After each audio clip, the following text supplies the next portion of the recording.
भगवान श्री कृष्ण ने गीता के उपदेश में यह कहा है, अहम आत्मा गुणाकेश सर्वभूतासि स्थिता अहम आदिश्च मध्यम च भूतानामंत एव च। अर्थात इस सृष्टि में मौजूद समस्त प्राणियों की आत्मा मैं हूँ। मैं ही सृष्टि का आरंभ हूँ, मैं ही मध्य और इस सृष्टि का अंत भी मैं ही। आज विज्ञान ने सभी क्षेत्रों में बहुत उन्नति कर ली है, परंतु दो प्रमुख सवाल अभी भी विज्ञान को हैरान किए हुए हैं। पहला सवाल यह कि आखिर इस ब्रह्मांड व सृष्टि की रचना कैसे हुई। वैज्ञानिकों ने बिग बैंग थ्योरी दी। इसमें वैज्ञानिकों ने कहा कि एक दहकते हुए गोले का जब विस्फोट हुआ तब ब्रह्मांड का निर्माण हुआ। तो आखिर सवाल यह उठता है कि आखिर यह दहकता हुआ गोला आया कहां से। इसके अलावा दूसरा सवाल यह कि मनुष्य आखिर मरता कैसे है। कौन सा तत्व शरीर से निकल जाता है जिससे मनुष्य मर जाता है।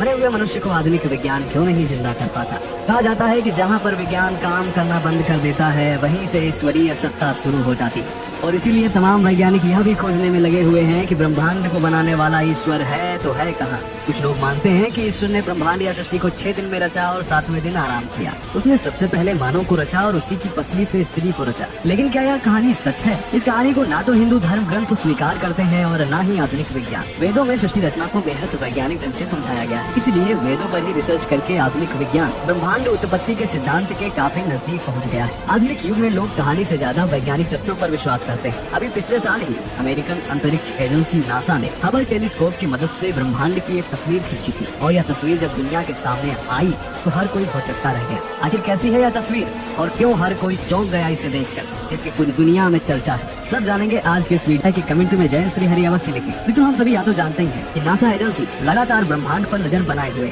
और अक्सर यह अंतरिक्ष एजेंसी ब्रह्मांड की तस्वीरों को लोगों के साथ साझा करती रहती है। पिछले साल वर्ष 2021 में नासा ने 2 ऐसी तस्वीरें साझा की थी जिन्हें देखकर लोग हैरान रह गए थे। नासा ने इस तस्वीर को मिस्टिक माउंटेन कहा है क्योंकि ऐसा लगता है जैसे कोई व्यक्ति रहस्यवादी नींद में सो रहा है। नासा द्वारा साझा की गई इस तस्वीर के साथ एक दूसरी तस्वीर भी है जो वेदों में वर्णित गर्भोदक्षयी भगवान विष्णु की है, जिनको योग निद्रा में विष्णु का शयनकाल या देव शयन चातुर्मास आदि नामों से जाना जाता है। यदि दोनों चित्रों को आप ध्यान से देखें तो इन दोनों में काफी समानता देखने को मिलती है। मित्रों, हबल टेलीस्कोप 7500 प्रकाश वर्ष दूर नेबुला की खोज करता है। विभिन्न खगोलीय पिंडों की खोज और प्रदर्शन करते हुए नासा ने जो फोटो कैप्चर की है उसमें कैरिना नेबुला को दिखाया गया है। कैरिना नेबुला अंतरिक्ष के एक छोटे से हिस्से की पड़ताल है जो हमारी आकाश गंगा में सबसे बड़े स्टार बनाने वाले क्षेत्रों में से एक है और यह क्षेत्र हमसे 7500 प्रकाश वर्ष दूर है। यहाँ ज्यादातर हाइड्रोजन गैस विद्यमान है। अब यदि हिंदू शास्त्रों की बात करें तो गौड़ीय वैष्णववाद में 7वें तंत्र में भगवान विष्णु के 3 अलग अलग रूपों का वर्णन किया गया है, जैसे कि महाविष्णु, गर्भोदक्षयी विष्णु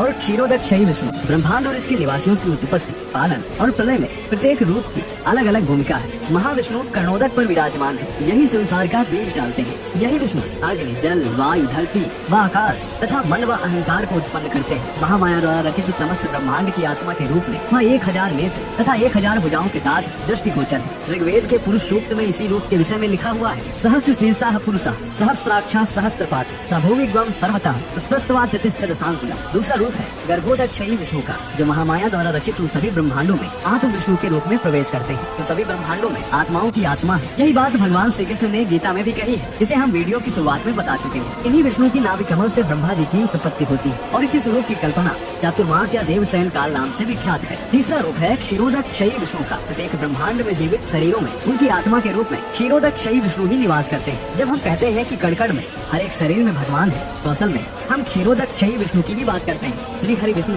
जिनके पास देवता मदद मांगने जाते हैं या जिन्होंने 24 अवतार धारण किए हैं, जिन्हें हम परमात्मा, ब्रह्म आदि नामों से जानते हैं, वह क्षीरोदक्षयी विष्णु ही है। नासा के मिस्टिक माउंटेन की फोटो बिल्कुल गर्भोदक्षयी महाविष्णु के चित्र के समानांतर है और इसी से यहाँ अंदाजा लगाया जा सकता है कि वेदों में वर्णित खगोल विज्ञान आदि विषय कितना सटीक है। इस तस्वीर के ठीक 2 महीने बाद नासा ने एक और तस्वीर साझा की थी और यह तस्वीर भी लोगों को हैरान कर देने वाली थी। अमेरिकी एजेंसी ने इस तस्वीर को हैंड्स ऑफ गॉड अर्थात भगवान का हाथ नाम दिया है। नासा द्वारा इंस्टाग्राम पर शेयर की गई इस तस्वीर को अब तक लाखों लोगों द्वारा लाइक किया जा चुका है। भगवान के हाथ वाली इस तस्वीर में भी देखा जा सकता है कि इसके बैकग्राउंड में गहरा काला अंतरिक्ष है तथा एक सुनहरी संरचना दिखाई दे रही है जो किसी का हाथ जैसा प्रतीत हो रहा है, इसीलिए इसे भगवान का हाथ नाम दिया गया है। ये संरचना शून्य से निकलती हुई दिखाई देती है। ऐसा लगता है जैसे कोई सर्वोच्च शक्ति अपना आशीर्वाद दे रही हो। नासा के अनुसार ये संरचना हमारी पृथ्वी से 17,000 प्रकाश वर्ष दूर है। मित्रों, अनंत ब्रह्मांड का 10वां हिस्सा भी अभी आधुनिक विज्ञान नहीं जान पाया है। ऐसे में इस ब्रह्मांड को बनाने रहने वाले ईश्वर का पता लगा पाना विज्ञान के लिए अभी तो फिलहाल असंभव ही लगता है। लेकिन एक बात तो अवश्य साबित होती है कि हमारे वेदों में ब्रह्मांड और ईश्वर के विषय में जो वर्णन है वही विज्ञान के शोधों में उजागर होता जा रहा है। इसलिए हम कह सकते हैं कि हिंदू धर्म ग्रंथ वेद पूर्ण वैज्ञानिक और सत्य हैं। इनके अलावा कोई भी धार्मिक किताब सत्य नहीं है, वह केवल मनुष्य की कल्पनाओं पर आधारित एक पाखंड है। तो दोस्तों, आज की जानकारी आपको कैसी लगी कमेंट